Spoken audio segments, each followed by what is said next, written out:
Olá, meus amigos! Hoje nós vamos conhecer a história de uma brasileirinha querida, em que ela conta pra gente com bastante simplicidade a experiência dela na igreja. E eu acho que a gente não conversou sobre nenhuma história como a dela, tá? Com todas as circunstâncias em que ela vivia enquanto membro da igreja. Ela fala o seguinte: Olá, Vânia. Conheci a igreja bem pequena, não me recordo a idade. Éramos de outra igreja, meu pai não frequentava, bebia muito e era só confusão na nossa vida. Certo dia ele estava na Feira do Rolo, bem conhecida aqui em São Paulo, e passando viu o livro de Mórmon no chão, onde um moço vendia livros. Tem gente vendendo livros de Mórmon por aí, né? Ai, minha nossa. E comprou. Foi aí que começou tudo. Ele ligou para os missionários que prontamente batizaram ele e todos nós. Somos 8 filhos, sendo que só 3 não foram batizados. Morávamos em uma comunidade, muita dificuldade sempre. Mas fiquei muito feliz por ele ter encontrado uma nova religião, porque sempre que isso acontecia, ele mudava para melhor. Eu achava muito estranha a igreja, já que saímos de uma pentecostal. Eu nunca tinha ouvido falar de nada igual, Deus, Jesus e agora Joe Smith. Para mim não batia nada bem. Nunca li o livro de Mórmon, nada me era normal. Uma coisa que me chamava muita atenção era o fato de nunca o bispado nos chamar para nada. As outras famílias sim, nós nunca. Meu pai não tinha registro na carteira, nunca teve enquanto na igreja. Minha mãe do lar, nós pequenos, pobres. Nunca fomos selados, ou sequer alguém tocou nesse assunto.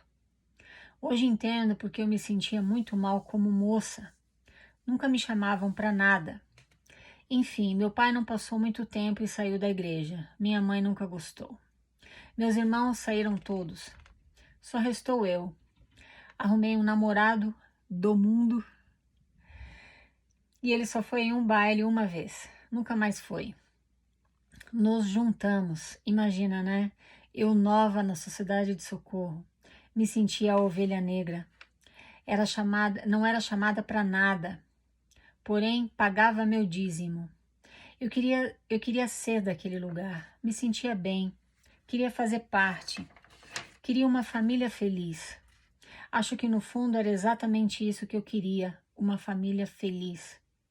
Meu marido nunca sequer se interessou.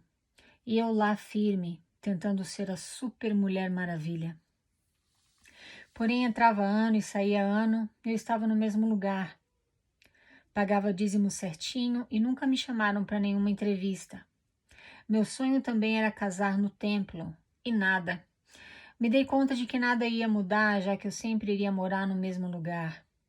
Não tinha visita de nenhuma professora visitante. Dei almoço para sisters, mas não durou muito, já que queriam batizar meu marido. Ele logo cortou e tive que parar de alimentá-las. Logo notei que ali não era o meu lugar. Nunca senti a presença de Deus e nem amor pelo próximo. Era mais bajulado o que tinha o melhor carro e casa. Pobre não tinha vez. Saí e decidi que meu filho nunca seria daquele lugar. Agora moro aqui perto do templo de São Paulo e eles não saem do meu pé. Por que será, né? Não é mais favela. Tenho nojo de toda essa patifaria e passo bem longe deles. O templo que eu amava hoje tenho repulsa só de ver. Obrigada por me ouvir. Não entendo nada de inglês e tenho muita vontade de pedir a minha resignação. Querida, muito obrigada por mandar a tua experiência pra gente, que obviamente não foi positiva, né? Antes que eu me esqueça, em relação à tua resignação, você vai precisar da ajuda de alguém que entenda inglês. É um processo bem fácil, bem simples, né? Eu já comentei outras vezes aqui, é gratuito, é confiável, mas você vai precisar de ajuda de alguém que fale inglês se você realmente quiser fazer a tua resignação, tá? E o bom disso é que uma vez você sendo resignada, teu registro de membro ele é cancelado e agora ninguém mais vai ficar no teu pé, como você fala aqui, né? Que agora eles ficam no teu pé. Bom, talvez você que está escutando a experiência dela ache isso tudo muito estranho e ache que não é bem assim, que ela está exagerando, que é coisa da cabeça dela. Mas você precisa entender uma coisa. Isso tudo depende da área em que você mora, depende da liderança local, depende até da época, né, que você conhece e frequenta a igreja. A história dela me lembrou a minha própria história. A minha mãe se divorciou do meu pai porque ele era alcoólatra. E depois, né, do divórcio, então nós conhecemos a igreja e nós éramos também muito pobres. Era minha mãe sozinha cuidando das 3 filhas, né, eu e minhas 2 irmãs. Eu lembro de muitas vezes ter ido debaixo de chuva a pé para a capela, um frio danado lá em Santa Maria, Rio Grande do Sul, né? E a gente andava a pé muitas vezes porque não tinha dinheiro para o ônibus. Eu confesso que naquela época, 1981, a igreja estava recém começando, né? Em Santa Maria, pelo menos. Eu confesso que a gente foi muito bem recebido, nós fomos muito bem recebidas pelos membros. Eu lembro do presidente do ramo levando para a gente uma cesta básica. Eu lembro disso ter acontecido pelo menos uma vez, viu? Os missionários estavam sempre lá em casa, talvez porque tinha 2 irmãs adolescentes muito bonitas, né? Mas isso são parênteses. Mas a experiência da nossa querida aqui já não foi assim. Uma família grande, né? 8 filhos. O pai com problema de alcoolismo, que é doença, tá? A mãe do lar, quer dizer, uma família com baixa renda e muito poucos recursos financeiros. Esse tipo de família não é o tipo de família que a igreja quer, tá? Por que que eu estou falando isso? Talvez você não concorde com o que eu estou dizendo e tá tudo bem, eu respeito a tua opinião. Mas sabe por que que eu tenho essa impressão? Primeiro que eu vi muitas famílias como a dela que tinham esses tipos de problemas e não duravam muito tempo lá, acabavam se afastando e saindo, e a igreja não fazia questão, sabe, de ir lá tentar reativar. Eu nunca vi, sabe, nos 35 anos como membro da igreja, eu nunca vi líderes tentando realmente ajudar uma pessoa com problema de alcoolismo, por exemplo, ou uma pessoa com problema de, de vício, né, uso de drogas ou outros problemas assim. Eu nunca vi a igreja realmente se mobilizando para ajudar aquela família. O que eu escutava nas reuniões de liderança, né, era, aquele lá deixa para lá. Eu vi aquele lá bêbado outro dia, deixa ele para lá. Eu, como missionária da Igreja de Jesus Cristo dos Santos dos Últimos Dias, tá? Eu recebia muito puxão de orelha. Eles diziam, os líderes, né? Elisês e Elisês, não todos, mas alguns falavam para mim: você não ensina na favela, não busca referência na favela. Eu lembro de ensinar uma época 2 rapazinhos adolescentes, acho que 14 e 16 anos, se eu não me engano, num tipo de favela no Rio de Janeiro que eles chamam de cabeça de porco. Você que é do Rio de Janeiro provavelmente sabe, né, como funciona, que tipo de favela é essa. Nós ensinávamos esses 2 rapazinhos porque eles eram filhos de uma irmã que já era membro da igreja. Mas eu lembro do LD falando para mim: você vai lá dar palestra para eles, mas não pega referência para ensinar ninguém lá dentro. O problema é do missionário? Não, ele é treinado assim. A igreja funciona assim. Isso aconteceu comigo no Rio das Pedras, Jacarepaguá, 1993. Ai, faz tempo, né?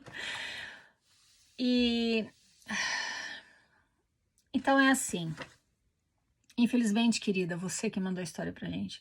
Isso acontece, tá? E o problema não é você. Ninguém pode julgar teu pai, ninguém pode julgar tua mãe, ninguém pode julgar tua família, as circunstâncias nas quais vocês viviam, porque só vocês conhecem a própria história. Mas a igreja, por ela ser uma corporação, por ela ser uma empresa, elas precisam de pessoas que possam trabalhar para elas, possam comprar o produto literalmente com dinheiro e com mão de obra. gratuita, tá? Para ser um membro da igreja com bom status, você tem que ter uma certa condição financeira, sim. Você tem que ter condições de pagar teu dízimo todo mês para você poder entrar no templo, né? Você, se você puder pagar uma generosa oferta de jejum, melhor ainda.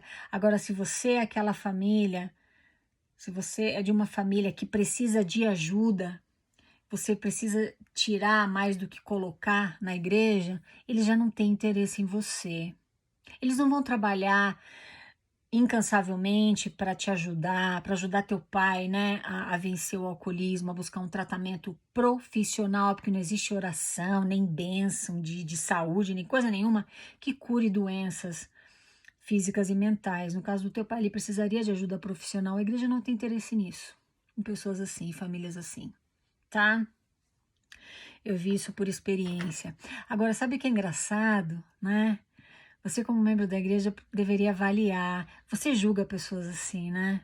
Situações assim, famílias assim. Eu julgava, tá? Mas o cristianismo puro não é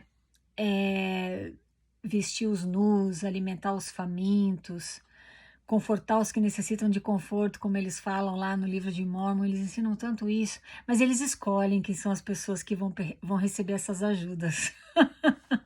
Se você falar de uma pessoa que tem um problema de alcoolismo, uma pessoa que tem um problema sério de uso de drogas, que são doenças mentais. Se você for falar de pessoas que estão lá, né, presas, tiveram problemas com a lei, quando você fala nessas pessoas, aí a igreja já se encolhe, porque mexe no bolso deles. E mexe também nessa imagem que eles precisam passar para as pessoas de que eles são, né? De que eles são melhores do que as pessoas do mundo, de que eles vivem padrões superiores aos padrões do mundo. Dá muito trabalho recuperar uma pessoa assim. Dá muito trabalho ajudar uma família como a da nossa querida. Então eles não fazem questão, né? Infelizmente, essa é a realidade que eu vi. Agora, se você que está me escutando e você é membro da igreja e você conhece, tá? Eu estou falando isso genuinamente. E você conhece projetos em que a igreja realmente ajuda efetivamente, profissionalmente, ajuda pessoas que têm problemas com o uso de drogas ou problemas de alcoolismo, conta aqui pra gente, divide com a gente, porque naquelas propagandas bonitas que a tua igreja faz, na mídia, né, no YouTube e não sei mais onde, aparece tudo sempre muito bonitinho, muito fofinho, todo mundo sorridente, papai, mamãe, filhinho, tudo fofinho, né? Você não vê pessoas assim da vida real, que têm problemas palpáveis, que precisam de ajuda de pessoas que se dizem cristãs.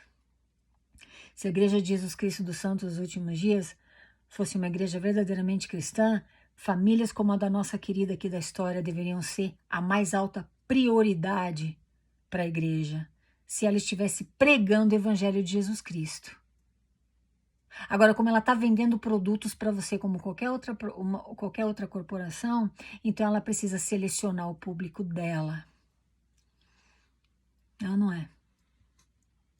Qual é o produto que ela vende? Bênçãos para outra vida. Ai, você vai ter tua família lá no reino celestial, tudo fofinho, bem lindo, né?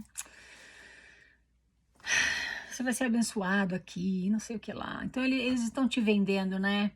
Eles vendem para você uma vida melhor do que a vida de outras pessoas do mundo, né?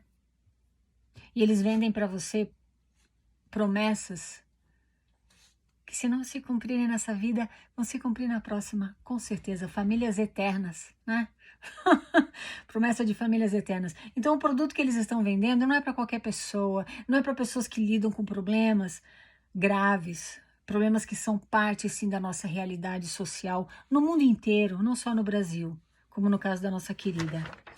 Querida da história, eu espero sinceramente que você encontre alguém que possa te ajudar com a tua resignação, viu?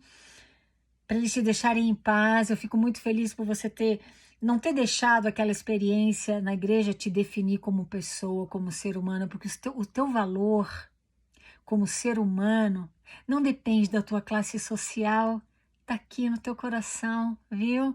Tem pessoas que têm uma situação financeira e fazem parte de uma camada da sociedade de tanto prestígio, mas aqui dentro é escuridão, né?